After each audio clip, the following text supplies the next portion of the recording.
मैं जानना चाह रहा था कि ये जो कमलनाथ जी और नकुलनाथ जी और करीब आधा दर्जन से ज़्यादा विधायकों का बीजेपी में जाने का जो पूरी खबरें चल रही हैं, इस पे आप कितना इत्तेफ़ाक रखते हैं? क्योंकि आप कमलनाथ के काफ़ी नज़दीकी रहे हैं। निराधार है, क्योंकि कमलनाथ जी हमारे नेता हैं। जी, और नेता रहे तो स्वाभाविक है, नजदीक में तो कांग्रेस के साथ में था, जो नेतृत्व करता रहा उसके साथ रहती ही। जी। हाँ, और स्वाभाविक है, अभी तो निराधार खबरें हैं, अभी ऐसी कोई बात नहीं है। लेकिन जिस तरह से वो स्पष्ट जवाब भी नहीं दे रहे हैं और जिस तो तरह भाई से वो पूछ क्यों रहे हैं उनसे कि कमलनाथ जी भी, उनने तो कभी नहीं कहा कि बीजेपी में जा रहे हैं। हुँ, खबरें खबरें हैं, तो काय हुँ। को जवाब दें? जो गलत चीज का जवाब कौन देता है? नहीं, आप लोग को ये लगता है कि क्या जो कांग्रेस आला कमान है, शीर्ष नेतृत्व है, कहीं न कहीं कमलनाथ जी की उपेक्षा कर रहा है? जो सम्मान मिलना चाहिए था, उनको नहीं मिल पा रहा है। आप लोग ये महसूस करते हैं क्या? नहीं, देखिए, ताली दोनों हाथों से बजती है। जी, कहीं न कहीं कुछ गड़बड़ी होगी। और जी, कमलनाथ जी बड़े नेता हैं, और स्वाभाविक इतने साल उन्होंने कांग्रेस को दिया है। जी। तो एकदम से अगर कुछ हो जाता है तो पार्टी फोरम में ये बात होनी चाहिए, और उसके हिसाब से उसका निराकरण करना चाहिए। चूँकि आप तो बिल्कुल शुरुआत से ही उनके साथ जुड़े हुए राजनीति में, लंबे अरसे तक आप राष्ट्रीय पदों में भी रहे हैं, काफ़ी नज़दीकी से उनकी राजनीति को आप समझते हैं, उनके क्रियाकलाप को समझते हैं। क्या कुछ वक़्त से कमलनाथ जी कुछ व्यथित नज़र आ रहे हैं आप लोगों को? आप लोग तो उनके स्वभाव तमाम चीज़ों को भी जानते हैं। नहीं, कुछ ऐसे होते हैं, कुछ निर्णय होते हैं जो पार्टी के, जी, हो सकता है उनको पसंद ना आए हो, जी, लेकिन ऐसा कोई था नहीं। बेसिकली कमलनाथ जी कांग्रेसी है, जी, और मैं कांग्रेस से जुड़ा था तो कमलनाथ जी के साथ था, दिग्विजय सिंह जी के भी साथ था, जी, रणदीप सुरजेवाला जी के साथ हूँ। जी। तो जो हमारे नेतृत्व रहता है उसके साथ तो रहना पड़ता, कोई ना कोई तो कोई ना कोई के साथ रहते हैं, लेकिन मैं था कांग्रेस में, और कांग्रेस में ही रहूंगा।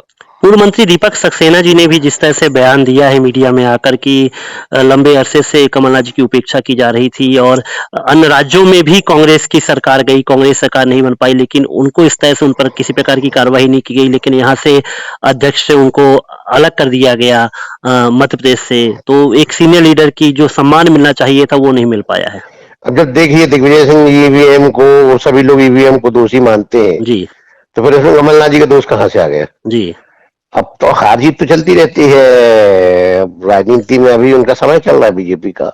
हुँ, और जब सभी कांग्रेस भाजपा में चले जाएंगे तो भाजपा युक्त कांग्रेस हो जाएगी। बेचारा वो कार्यकर्ता फसल जिसने लगाई है, जी, वो काटेंगे कांग्रेस ही क्या?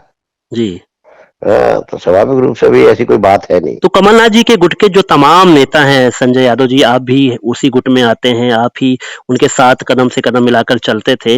जैसे दीपक सक्सेना जी ने कहा, सज्जन सिंह वर्मा ने जी कहा कि हम अपने नेता का ने जो भी अगुवाई करते हैं, हम उनके उनके पीछे चल देते हैं। उन्होंने भी सिंबॉलिक तौर पे जैसे कांग्रेस का जो भी सिंबल था, वो भी अलग कर दिया सज्जन सिंह वर्मा ने। दीपक सक्सेना जी का भी इस तरह से कहना।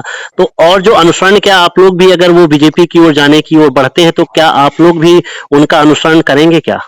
नहीं, मैं तो कांग्रेस का हूँ, मैं कांग्रेस में रहा। जी, कांग्रेस के हमारे नेता थे, प्रदेश अध्यक्ष थे कमलनाथ जी, तो कमलनाथ जी के साथ था।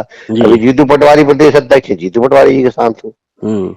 तो क्या हम्म। लगता है ये जो तमाम खबरें चल रही हैं उसको आप किस तरह से महसूस करते हैं? कहा जा रहा है कि जो उनके खेमे के जो विधायक थे कमलनाथ जी के, उनके मोबाइल बंद आ रहे हैं, उनसे संपर्क नहीं हो, मैंने भी कुछ जगह कॉल करने की कोशिश की तो उनके मोबाइल बंद आ रहे हैं। तो ये जो तमाम चीज़ें, कहीं न कहीं इन चीज़ों से पुष्टि तो हो रही है? नहीं, नहीं हो रही। अगर मैं भी मोबाइल अभी बंद कर लेता तो मेरी हुँ। भी पुष्टि होने लगती, लेकिन मैं इसलिए बंद नहीं करता कि तिवारी जी का फोन आ रहा है, जी, जी, इसलिए मैंने उठा लिया। जी, मैं तो घर पे हूँ, अभी आराम करना था, मेरे कहीं जी, एयरपोर्ट हमारे कोई राष्ट्रीय नेता आए थे, उनकी जी, पीसी थी, जी। तो वो पीसी करवा के अभी घर पहुंचा हूँ। तो आपका कहीं पर किसी प्रकार का भी दौरा नहीं है, आप अभी कांग्रेस में ही रहेंगे? 100% कांग्रेस में हूँ। ठीक है, संजय भाई बहुत-बहुत धन्यवाद आपसे बात धन्यवाद। करने के लिए। हाँ। हमसे जुड़े रहने के लिए हमारे YouTube चैनल को सब्सक्राइब करें और नई वीडियो की नोटिफिकेशन के लिए बेल आइकॉन को दबाएं। अगर आप ये वीडियो Facebook पर देख रहे हैं तो लाइक जरूर करें और ज्यादा से ज्यादा शेयर करें। धन्यवाद।